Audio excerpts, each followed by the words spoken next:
Good morning, everyone. Today, we are going to discuss about different phase change. Phase change occurs when matter change from one state to another, such as from solid to liquid or liquid to gas. The addition or removal of heat energy causes phase change. Freezing. Freezing occurs when a liquid cools to its freezing point, causing the particles to lose thermal energy and slow down. This energy is typically in the form of heat. As a liquid cools down, the molecules slow down and move closer together. A common example of this is water freezing into ice. When you put water in the freezer, it will eventually freeze into ice as it loses heat to the freezer. Melting. Melting is an endothermic process, meaning that energy is absorbed when a solid changes into a liquid. This energy is typically in the form of heat. As a solid absorbs heat, the molecules gain kinetic energy and begin to vibrate more. One of the examples of this is butter melting in a pan. When you heat a pan on the stove, the butter in the pan will melt as it absorbs heat from the pan. Condensation occurs when a gas cools down to its condensation point, losing thermal energy in the process. As the particles lose energy, they slow down and come closer together, forming a liquid.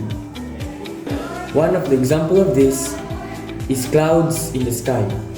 Warm, moist air rises into the atmosphere and cools down, causing the water vapor to condense into tiny droplets of water that form clouds.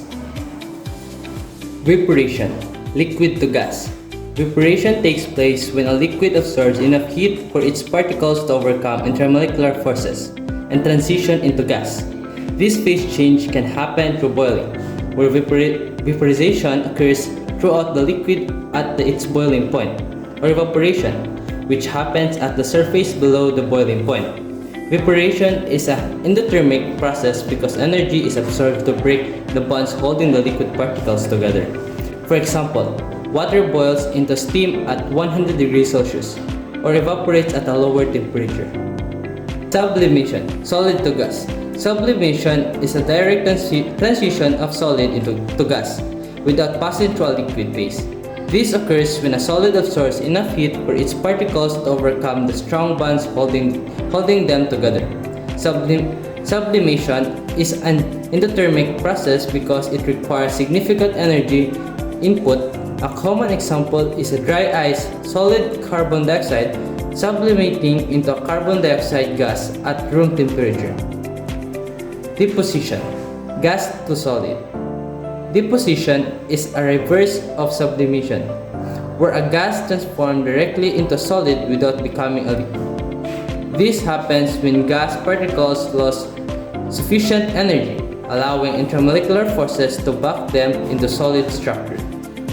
Deposition is an exothermic process because energy is released at the gas particles from bonds. An example of the forming of frost, where water vapor directly turns into ice crystals on the cold surface.